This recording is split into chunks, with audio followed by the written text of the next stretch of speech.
Okay, let's unpack this. There's some pretty significant news about Hispanic serving institutions, HSIs. Yeah, the Department of Justice, the DOJ, has essentially said the way HSIs are legally defined, they think it's unconstitutional. Right, and crucially, they've also said they won't actually defend that definition in court. Exactly. And what's really striking here is the immediate effect. We're talking hundreds of millions in federal funds. For about 600 institutions, right? Roughly 600, yeah. It puts all that funding in jeopardy, basically overnight. And it sparks these huge conversations about, well, how programs like this are defined and defended legally. Absolutely. It brings that tension to the forefront. Programs meant to help specific communities versus strict constitutional readings. So that's what we'll dive into today. The DOJ's specific legal thinking, what this HSI funding actually does, its impact, and, the legal fight that's unfolding right now. Sounds good. So before we get deep into the legal weeds, maybe a quick refresher. What actually makes a college an HSI? Sure. So the main requirement, the one at the heart of this, is that at least 25% of the undergraduate students must be Hispanic. 25%. That's the trigger for the federal funding. Mm-hmm.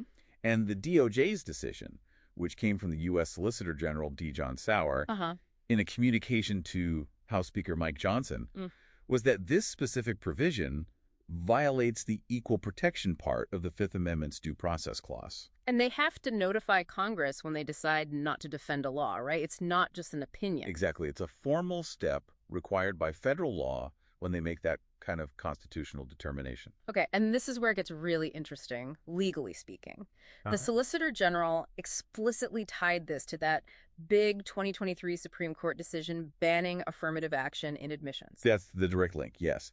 Sauer specifically mentioned the court saying outright racial balancing is patently unconstitutional.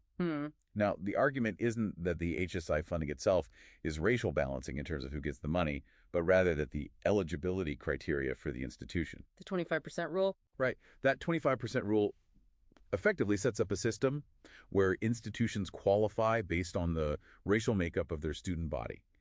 And in the DOJ's view, that echoes the same constitutional problem the Supreme Court found with race-conscious admissions. Even though one is about funding the institution and the other was about admitting individual students. Precisely. It's applying that principle across different contexts. It's definitely a specific and pretty contentious legal interpretation. Okay, let's switch gears slightly to the immediate impact, the money, because these aren't small amounts we're talking about. No, not at all. The program was set for over $350 million just this fiscal year. Wow. And that money is genuinely vital for these places, isn't it? Faculty development, fixing up buildings. Absolutely. It's often core funding, supporting essential functions. Losing that would be, well, devastating for many of these nearly 600 institutions. You can imagine the ripple effect. And it's really important to add another layer here, beyond just the Hispanic student percentage. There's another crucial qualification. For a college to get this HSI designation and funding, at least half of its entire student body must be low income. Oh, right. That's a key piece often overlooked. It is. Deborah Santiago from Excellencia in Education really emphasizes this. She talks about the program's value in, quote, investing in institutions that have a high concentration of low-income, first-generation students. So it's not just about the ethnicity label. It's heavily tied to serving low-income populations broadly. Exactly. So challenging the funding mechanism directly hits institutions serving many underserved students, whatever their background. Got it. Now, this legal challenge, where did it actually come from? It wasn't the DOJ initiating it, right? No, the lawsuit was filed by Students for Fair Admissions, SFFA. The same group from the affirmative action cases. The very same, along with the state of Tennessee, and their argument basically follows from the affirmative action ruling.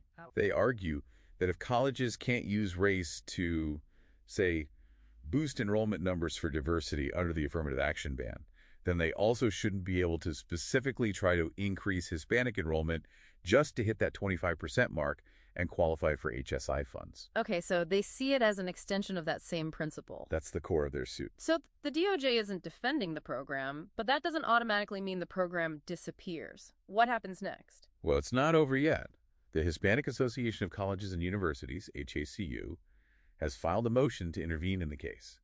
They want to step in as a defendant to argue for the program. And the Education Department isn't opposing HACU joining the case? Correct. They haven't opposed it. The judge still needs to rule on letting HACU intervene, but it's a significant move. And what is the lawsuit actually asking for? Does it demand ending the whole program? Interestingly, no.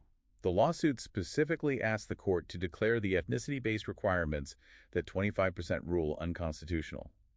It doesn't explicitly demand the entire HSI funding program be scrapped. Ah, so there might be room for the program to exist if the criteria changed. Potentially. Yeah. HECU's defense will likely focus on that broader mission we talked about, supporting low-income, first-gen students, and argue why the current structure, or perhaps a modified one, is still constitutional and necessary. Right.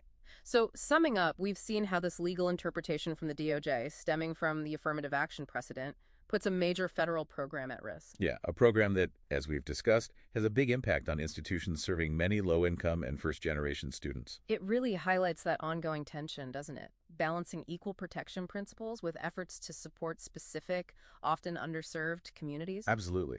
And as you think about this, consider what it might mean for other federal programs. Hmm. If demographic criteria like this are seen as constitutionally suspect, even when aimed at broader goals like supporting disadvantaged communities. What does that mean for the future? Will these programs need a fundamental redesign? Or will the courts find a way to uphold them? It's a really important question about how we navigate these goals within our legal framework going forward.